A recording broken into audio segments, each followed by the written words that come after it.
Uri neza bebe. Ngwino wamukenewe. Ndavuze baba wagakenewe. Nabwo kumva ibyo mvuga. Ese windeba wicazwa n'utwaze tuvugana. Gusa umugore wanjye cyangwa umugabo wawe? Ndi umugore wawe biki bicara n'utwaze tuvugana. Ubundi niba uzi ko nta mafaranga ufite ujye uziba mukagira ikintu mvugira mu nzu. Ubukene bwawe bwihangana abo yawe. Zindi ikintu cyitwa icyawe cyose ubona usohoka. Ase bebe wacase utambona twashakanye utande. Siwe mwe kwa nanjye uzi ko nta mafaranga ufite. Nkumaze iki? Nkumarisha iki? Icyo uzi ni ukwirirwa uryamye uramanika amaguru iwanjye waradabaraye rwose urabyuka ugenda n'umutwe nta rasiyo utanga.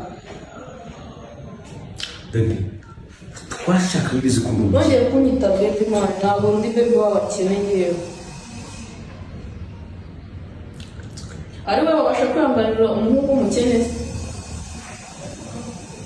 nyine wajya ngo nige mugabo muri uru rugo tuganire kuki uri umukene sobanura impamvu w'umukene. Bese wanshatse utabizi ko ndi umukene wanshatse utebona ko nta kintu mfite rero ushaka rwarangiye iby'urukundo ntabwo byakunda urahirwa birambabaza gucaho rwose ushoreye udutwe ukanyinjirira mu nzu wagira ngo nijyane umugabo. Zinga ikintu cyitwa icyawe cyose mubone urenga numara kubona amafaranga wowe uri umugabo uzagaruke hano. Nitayeho amasaha ageze shorera umutwe wawe usohokere mu nzu. Naribi nta kibazo urakoze nyine uranyeretse nyine nunari ndabise ko ashaka kwiyereka ibikiza. Ok ntari ngabumana ibyanjye none byishyure n'igenda amaze mu nzu yawe.